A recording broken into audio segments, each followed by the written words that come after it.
திருப்பூர் மாவட்டம் அவிநாசி அருகே முதிய தம்பதி கொலை வழக்கில் கொலையாளி சிக்கியது எப்படி என்பது தொடர்பாக சுவாரஸ்ய தகவல் வெளியாகியுள்ளது. போலீஸ் வருவதை அறிந்து பைக்கில் சென்ற கொலையாளி விபத்தில் சிக்கி மருத்துவமனையில் அனுமதிக்கப்பட்டிருந்தார். அவர் மீது சந்தேகப்பட்டு போலீசார் விசாரணை நடத்திய போது கொலை சம்பவம் குறித்த தகவல்கள் தெரியவந்துள்ளன.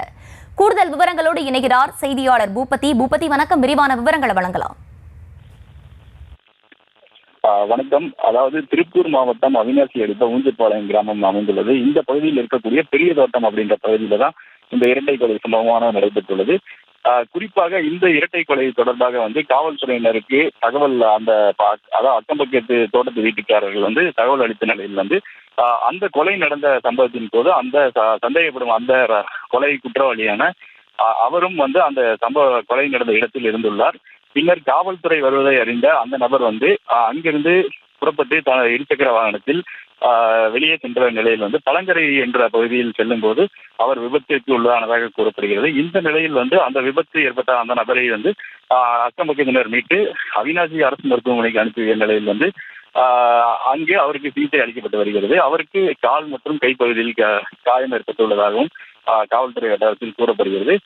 இந்த நிலையில் சம்பவ இடத்திற்கு வந்த காவல்துறையினர் சேதத்தை கைப்பற்றி தொடர் விசாரணை நடைபெற்று வந்த சூழ்நிலையில் பக்கத்து வீட்டுக்காரரான அந்த சந்தேகப்படும் அந்த ரமேஷ் அப்படின்ற நபர் மட்டும் இங்கு இல்லாத சூழ்நிலையில் விபத்து இன்டிமேஷன் மூலியமாக இவர் மருத்துவமனை அனுமதிக்கப்பட்டுள்ளது தெரிய வந்தது. இந்த நிலையில் அங்கு விரைந்த திருப்பூர் அந்த அவிநாசி காவல்துறையினர் தொடர் விசாரணையை அந்த ரமேஷ் என்பவரிடம் விசாரணை செய்ததில் அந்த கொலை குறித்த தகவல் உறுதியான சூழ்நிலையில் அவர் தற்போது காவல்துறை கட்டுப்பாட்டில் வரவழைக்கப்பட்டுள்ளார்.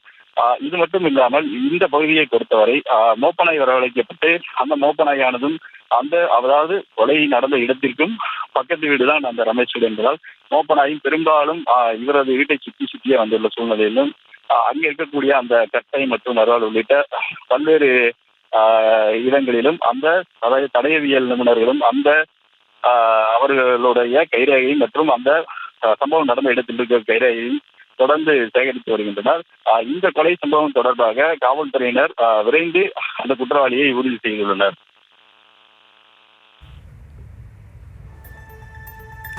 விவரங்களுக்கு நன்றி பூபதி.